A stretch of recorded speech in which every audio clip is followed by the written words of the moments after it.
Assalamualaikum warahmatullahi wabarakatuh. My name is Hanifah Syahirah Vedy with NPM 21110110005. And for today's presentation, I would like to present to you the title of Motivation, Performance, and Effectiveness.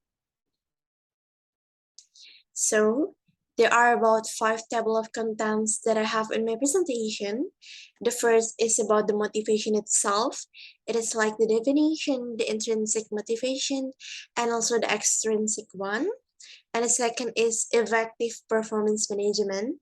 It contains of performance management process, monitoring performance, evaluating performance, and performance management cycle. And for the third table of contents is about theory of motivation, which here I have about 8 theory that I will explain one by one. And for the fourth is about the key factors in organizational rewards. It is about the type of reward, distribution, total and alternative rewards, pay for performance, desired outcomes, and also the last one is reinforcement and consequences. So we jump to the first table of contents. It is about the motivation. So one thing that is really important for us to understand is about the meaning of motivation itself. So motivation in a simple way can be delivered as an explanation about why we do the things we do. Beside of that, motivation can also be acknowledged as dealing with choices about how much effort we put into doing it. Not only that, but we also understand that there are 2 types of motivation. The first is intrinsic motivation, that it came from the inner of ourselves, that the motivation came from ourselves. And for the second is extrinsic. It can be from our family, friend, and also other surrounding that can increasing our motivation of doing something.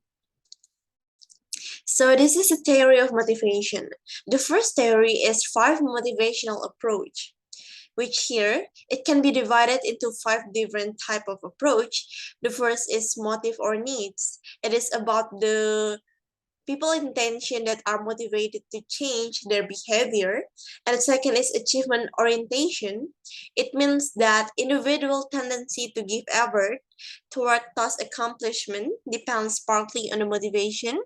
And the third is goal setting. It means like setting goals to change the way how we behave. And the fourth is operant approach. Operant approach is more likely way to change the direction, intensity, or persistence of behavior is through rewards and punishment. And the fifth or the last from the 5 motivational approach is empowerment. So empowerment itself, it's giving a people autonomy and latitude to increase their work, their motivation for work.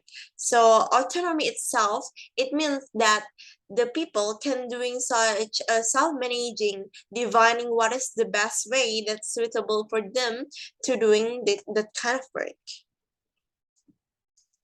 The next is about the McGregor theory X and theory Y. So here you can see the picture on my left side. That theory X basically acknowledged as traditional, and theory Y is basically acknowledged as modern. So why theory X is traditional and Y is modern? Because in X, it is a most likely to in pessimistic view, which the people that work here monitored and can motivate only with reward and punishment.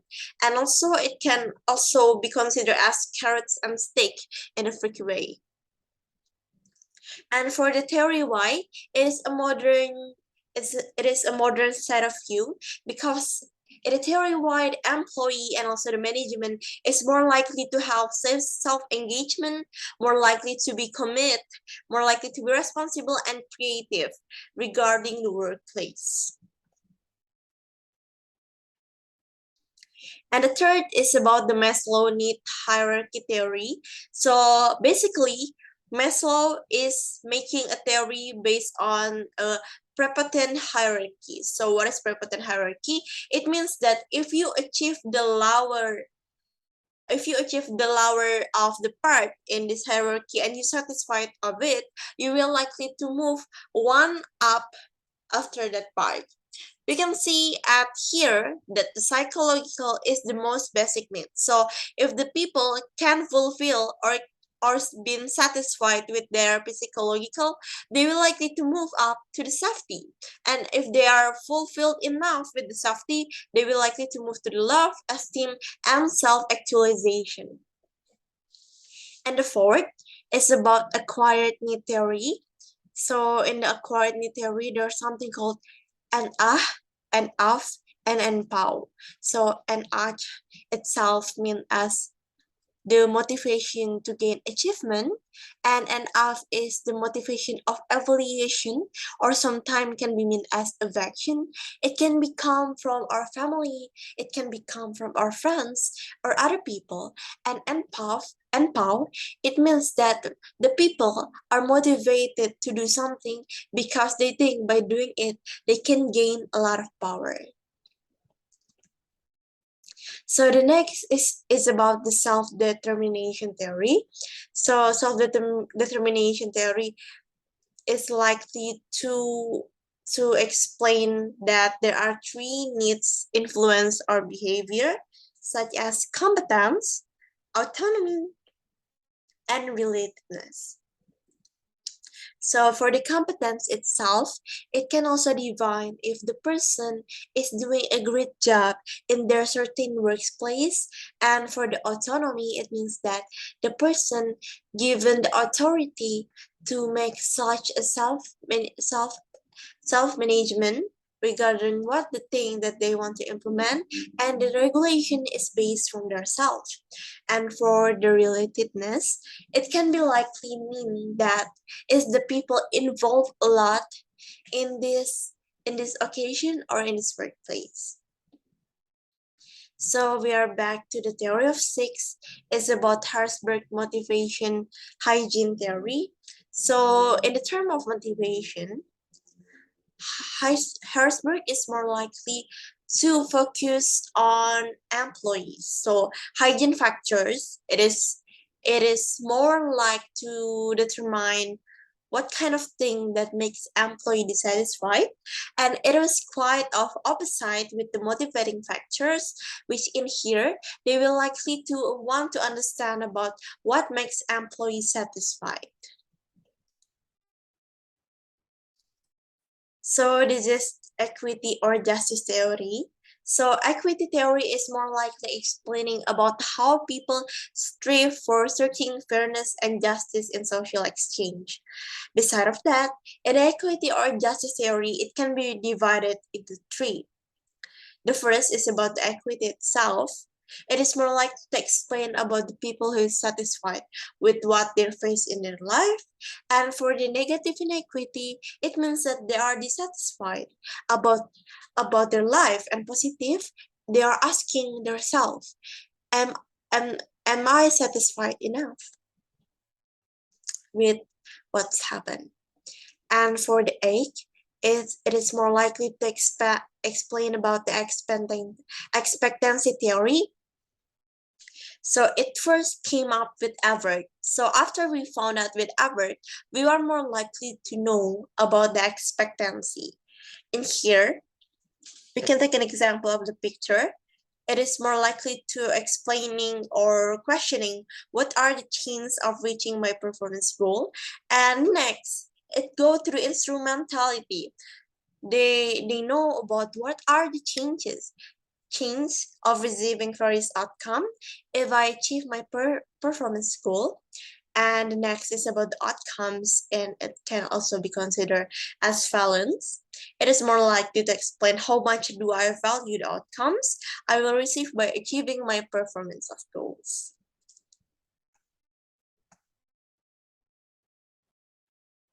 So we jump to the next table of content. It is about effective performance management. So the first is about the performance management process. There are four process in the performance management. The first is define the performance. So they can define the performance by setting goals and communication based on what they think and what they thought regarding the management itself. And the second crucial thing that they need to do is monitoring and evaluating the performance. As you can see on the right side, I have given such an explanation about monitoring and evaluating. So monitoring can be means as measuring, tracking, or verifying progress and ultimate outcomes. It can also can be acquired in quite a some form like time management, the quality, the quantity, and financial metrics. For the financial metric itself, it is more likely asking if the cost that they have been used about is valued enough or used enough to gain more revenue. It is more likely like that. And the next is evaluating performance. And in evaluating performance, it was kind of comparing performance at some point in time to previously established expectation or goals. And me jump to the left picture is about the review performance. So what is a review performance? So review performance, it is more likely to deliver feedback and coaching. So feedback, it is explaining about what kind of thing that can be increased or improved from something that we have achieved. And for coaching, it is more likely to teach people to understand about how the work regulation being done. And the fourth is providing consequences. So in the terms of performance management, there are only two results. The first, success, and the second, fail. And for the success, sometimes they are giving a reward to the people. It can be financial reward, social reward, or even material reward. And the second is punishment. They give such a punishment that is suitable about what kind of thing that might be done by the people. It can be in Indonesia PHK, it can be scores, or it can be move to the lower position. So this is about the performance management cycle. There are three. The first is planning. It is more likely defining the success and determining the follower behavior needed by the team to succeed. And the second is monitoring. So monitoring is observing the followers' performance. Like we were more likely to understand what kind of feedback, and we are more likely to coach the follower about what kind of thing that's suitable for them to do.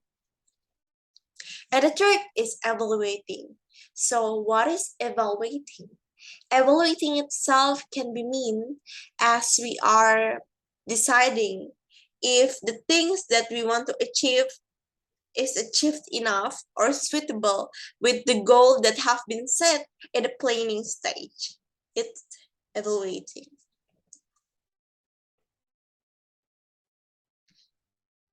For the next, it's about the providing reward and other consequences. And the main title is Key Factors in Organizational Rewards. So the first is about the type of reward. We can divide type of reward into three parts. Financial type. It can be bonuses in terms of money, of course. And the second is material rewards. It can be product of the company itself, or it can be a service. And the third is social reward. Sometimes, have you ever heard about the employee of the month? Employee of the month is one of the examples that came up with social reward. And the second is distribution criteria. It can also be divided into three parts. The first is the result, the tangible result that can be seen by the eyes. So the best result that we have achieved, the more likely reward will be given to the people. And for the second is about the behavior and action. So in behavior and action, it is more likely to explain what kind of action that already being implemented by the people in the organization. And for the third is non-performance consideration. We can take an example for non-performance in terms of degree. So people with doctoral degree and people with bachelor degree, they will likely to be paid differently. Why? Because they have a more higher social status. The doctoral degree have a higher social status than the bachelor one. So the distribution criteria for them, it is more likely to be increased. The third is desired outcomes of the reward system. So basically, the main reason why people want to use reward system is because they want to motivate their employee to work and increasing their ability and giving their best in the job. But beside of that, there are also other reasons why reward system is important, because it can keep talented people to not leaving the company. Because sometimes there are also companies who thought that human resource is an asset for the company. The fourth is the total and alternative reward. So in terms of alternative reward, we can conclude that there are other rewards that can be given by the people rather than financial, material, and social. So what kind of reward is that? The first is recognition from the top level management. The second is job design. And the third, work-life balance. The fifth is the pay for performance. So the pay for performance, we can take an example about a good performance in a company. So the reward that being given by the company itself, it is defining about how good the company performance was. The greater it is, the higher the reward system. But if the performance is if the performance is not good enough, it will likely to give them such a punishment, so they understand that what they did is a wrong thing.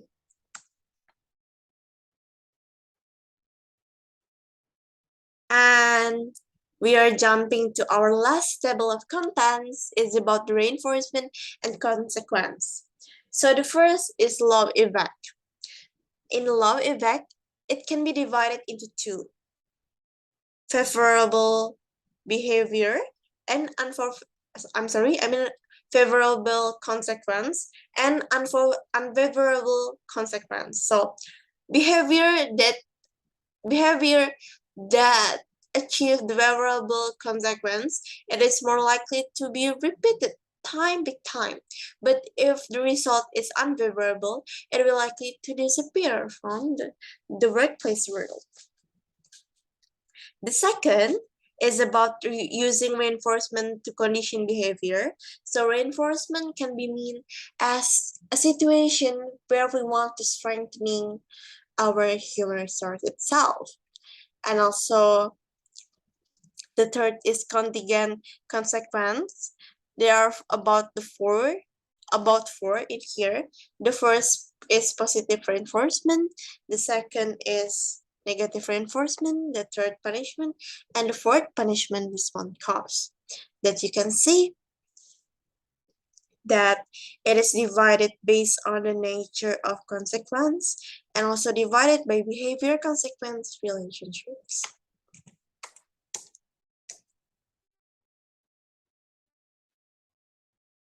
That's all from me. Thank you for listening to all of my presentation. I would like to say wassalamualaikum warahmatullahi wabarakatuh.